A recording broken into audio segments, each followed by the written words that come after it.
Yes, today I'm wearing red. Unajua ni ile siku kama venye Tony Mpole anasema, ni ile siku ambayo tumekuwa tukiigoja sana. Siku ya Valentine. So listen, today there's a video that came out yesterday that was making rounds on social media heavily. There's a video of a pastor in his church talking to this young man who had hair like mine. You've seen that video, eh? And the pastor is talking to this guy, asking him questions, and this guy is responding. Now, for the longest time, we have never had dialogue like this. Now, this is a young man who's being addressed by the pastor. The pastor is looking at the mistakes in him. Wewe vile umekaa hivi na manywele yako, umekosa kazi. And this guy is telling him, listen pastor, mimi nimesoma, niko na degree na niko na papers, na hii nywele nimenyoa mara mingi, nikaenda nika-apply kazi and I never got the job. So this guy is telling the pastor, listen, mimi I have lived the life you're telling me to live and there are no results. Now here I am being me and you have a problem with me being me.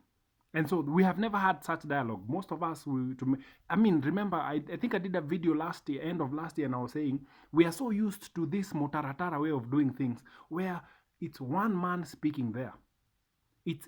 We've been so conditioned that ule ndiye ako right, sisi wengine tunafaa tu kusikia.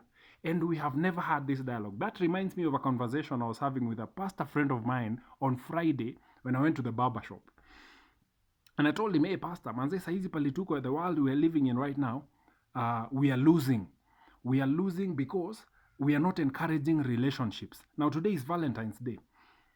And I'm talking about relationships this month because this is something I'm so passionate for. Because we are losing a generation because we have refused to encourage relationships. We want our kids to grow up strong and independent and all that nonsense. And that is the wrong way. And we're going to raise a very miserable generation because we have refused to encourage relationships. I grew up in the 90s. My dad and my mom were connected. My grandfather connected my dad to my mom. And the generations that went, marriage was strong. The family setup was strong. And what was happening then? We had a lot of weddings and marriages happening. Today, in the generation we're living in, the marriage rate is plummeting badly. But hakuna mse anaongea. I was watching the national prayers this morning, and not one person talked about relationships. We want God to send the rain, but we are not building family. Hapa kwa ground, tuko zero, lakini tunataka God to come through. Aje. Listen, guys, and this message goes to the church. We need to encourage relationships. We need to encourage our young people. In fact, let me put it this way. You as a pastor, you have young men who have grown up in the church. They don't have fathers. They come to you because they need a father. And it's upon you to direct them. They are young, handsome, wonderful young men in church. And they are beautiful young girls in church. Why don't you connect the best of your young men, connect them to the best of your young girls, and let's build a future. Let's have families again. But what is happening? We keep our daughters. We want them to study and become something in life. Our sons wanaachwa hapo kama mamiti zimekaa nyasi.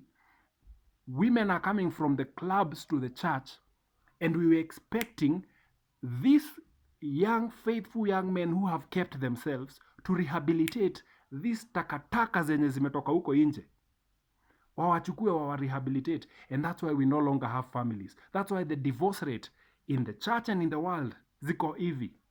Similar. 50% divorce, 50% divorce. Who are we lying to? We are losing a generation because we are refusing to encourage relationship. You as the man of God, you are a father figure to these kids. You need to point them out to the right spouses. You know the girls in church. You know the families. You need to connect the best to the best. And let's raise strong families. And let God bless our family. God bless our country because the family setup is strong. 2023, let's do things right. Please, Men of God, it's time. It's time to revive the family. Peace.